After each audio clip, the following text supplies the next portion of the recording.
Teman-teman tahu odol nggak? Bukan odol buat sikat gigi. Odol itu over dimension overload gitu. Sekarang kan lagi gencar-gencarnya di ini ditegakkan hukum. Ini anggap truk ya, ini truk. Ini truk nih, truk ya. Truk. Ini truk, ini anggap truk ya.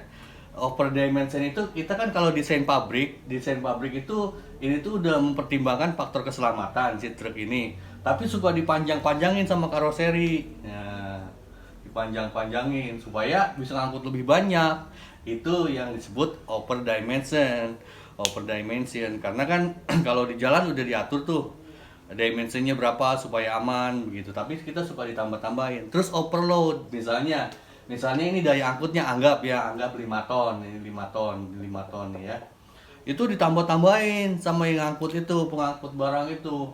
Jadi 8 ton atau berapa 6 ton gitu kan. Supaya apa? Supaya biaya ongkosnya murah.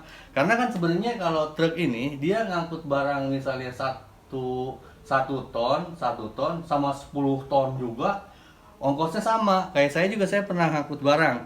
Cuma bawa lemari doang tempat tidur dari Bandung ke Jogja itu saya waktu pindahan dulu waktu kuliah itu sama tarifnya sama kita ngangkut penuh begitu.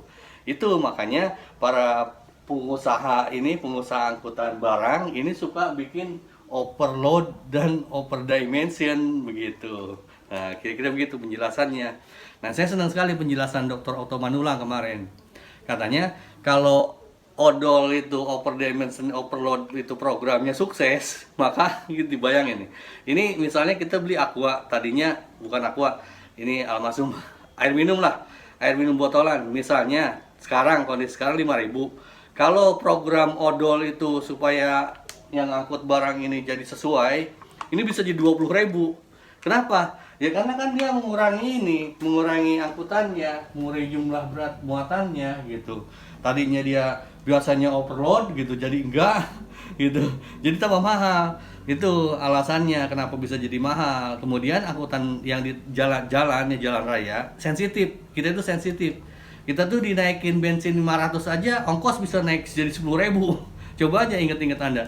Dari dulu kan kita ngalamin namanya kenaikan ini bahan bakar kita naik 500, ongkosnya dinaik. Waduh, padahal kan harusnya naiknya sesuai dengan itu aja. Misalnya tadi tarif misalnya naik angkot kita 1.000 tadinya atau 1.000 lah gitu.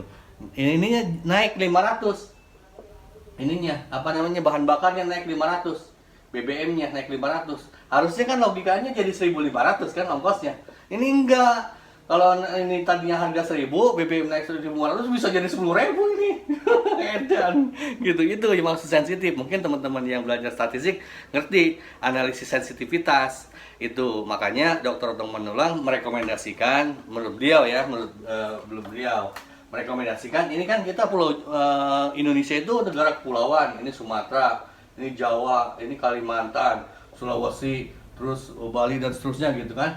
Jadi angkutan barang diarahkan pakai laut aja gitu, kirimnya pakai laut gitu. Nah, jadi bisa lebih murah karena kalau angkutan laut itu kata beliau tidak sensitif, tidak seperti angkutan barang. Cuman kan masalahnya kita hub-hubnya pelabuhannya juga susah. Dan untuk dari pusat produksi ke pusat ini pelabuhan juga kan perlu pakai jalan juga gitu. Itu masalahnya. Dan sampai sekarang yang pakai angkutan laut itu cuma 7%. Mayoritas itu darat. Itulah kenapa teman-teman mungkin kalau di teori transportasi kan misalnya truk itu 10% truk di jalan itu bikin macet. Dan memang kondisinya realitanya begitu gitu. Jadi kalau kata Pak Dr. Otto ya seharusnya sih kalau memang program odol itu dilaksanakan sungguh-sungguh ya sediakan dulu fasilitasnya. Jadi kita ngelihatnya ke hulu gitu. Saya juga udah bikin video kan kalau kita lihat masalah itu jangan lihat masalah yang kelihatannya karena masalah besarnya itu nggak kelihatan gitu. Masalah besarnya kita ya jaringan transportasinya masih minim gitu. Itulah teman-teman perlu bersabar walaupun kondisi sekarang kita namanya di jalan itu ya ada bus, ada mobil pribadi, ada motor, ada truk segala macam jadi satu. Kalau di negara maju kan itu dipisah ya, jalur truk itu terpisah. Kalau kita enggak, ya nasib kita gitu. Kondisi ini daripada kita misalnya jadi mahal, ini jadi 20.000, atau jangan aqua lah misalnya, jangan minuman gitu. Beras misalnya, beras tadinya Anda beli berapa, 5.000 seliter gitu, jadi 25.000, mau nggak ibu-ibu, mbak-mbak gitu. Itu kalau berhasil gitu ya. Walaupun memang ada juga sih yang apa namanya, kesel gitu. Karena kalau program odol kan supaya lalu lintas supaya lancar dan selamat. Keselamatan yang utama, keselamatan nomor satu kan buat kita orang-orang transportasi. Cuman kondisinya begitu kalau kita mau lihat kondisi realnya ya. Dan kalau faktor keselamatan, ada dua faktor keselamatan yang perlu diperhatikan nih. Yang pertama itu di jembatan. Ini jembatan sebenarnya kalau yang paling bahaya buat angkutan barang itu sama truk sama kita juga. Teman-teman mungkin ingat waktu tahun 98-an lah, itu waktu jembatan Cipunagara ambruk, itu kan jembatan peninggalan zaman Belanda kan. Nah, itu peninggalan zaman Belanda, itu truknya itu pada macet kondisi di atas jembatan, makanya jembatan ini roboh gitu. Makanya faktor keselamatan itu perlu diperhatikan itu di sini, di apa namanya, di jembatan. Nah, terus yang kedua, masalah kenyamanan. Nyamanan itu kan untuk angkutan orang. Barang tuh nggak nyaman juga nggak apa-apa. Emang barang punya pikiran, punya perasaan? Enggak. Dia mah nggak apa-apa. Makanya kalau dulu saya belajar ini di angkutan barang, kayak kita ingat zaman Belanda lah. Emangnya jalan dari Banyuwangi sampai ke Batavia sampai ke itu tuh bagus? Enggak, biasa aja. Paling perkerasannya makadam, bukan perkerasan makadam, mungkin teman-teman yang umum nggak ngerti ya. Ya itulah, bukan seperti aspal lah, bukan seperti aspal. Aspal itu perkerasan lentur itu hanya untuk kendaraan pribadi. Kalau angkutan barang itu nggak perlu. Sebenarnya kita pakai kerikil juga udah cukup kalau buat angkutan barang itu. Jadi keselamatan itu diprioritaskan di sini. Yang kedua, misalnya di jalan-jalan kecepatan tinggi, di highway, jalan tol misalnya.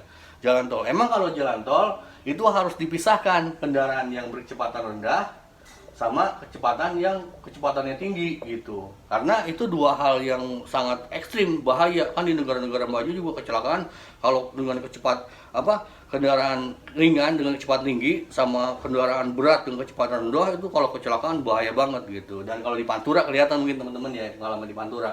Di Pantura itu misalnya di median, truk itu kan di kanan ya. Truk itu di kanan gitu. Kenapa? Karena dia kalau di kiri bahaya kan. Kalau di kiri bentar-bentar berhenti, ada yang nyebrang, bentar-bentar ada angkot, bentar-bentar ada ibu-ibu lagi jemur padi dan lain sebagainya. Makanya kebanyakan angkutan barang di kanan gitu, karena dia lebih stabil, pertimbangannya itu. Nah, dengan dilema itu, kira-kira gimana ya solusinya? Odol di satu sisi keselamatan, di satu sisi juga bahaya, bisa jadi ekonomi biaya tinggi gitu. Menurut teman-teman, silahkan diskusikan menurut pendapatnya ya. Kalau menurut pendapat saya pribadi, buat kita pengguna masyarakat umum, ya kita terima kondisi aja lah. Kondisi kita, jalan kita kan masih minim gitu. Jadi walaupun misalnya Anda kadang-kadang jalan beriringan sama truk yang menimbulkan kemacetan, udah terima aja, daripada ini jadi mahal, barang-barang kebutuhan pokok jadi mahal, nggak apa-apa kalau menurut saya gitu. Kemudian kalau untuk misalnya penegakan hukum, terutama di sini di jembatan. Menurut saya itu yang paling vital itu jembatan. Karena yang mudah-mudah juga terjadi kecelakaan karena truk beriringan tuh di jembatan. Kedua, kalau di jalan kecepatan tinggi, misalnya di jalan tol, itu harusnya dipisahkan gitu. Dan kalau menurut saya sih jangan berhentiin kendaraan barang di jalan tol, menurut saya jangan, nanti aja di endingnya, di tempat pintu gate keluarnya dikeluarin. Karena kalau di kecepatan tinggi tiba-tiba diberhentikan ada truk, itu bisa kecelakaan, bahaya kalau menurut saya gitu. Kira-kira demikian yang saya sampaikan. Mohon maaf apabila kesalahan.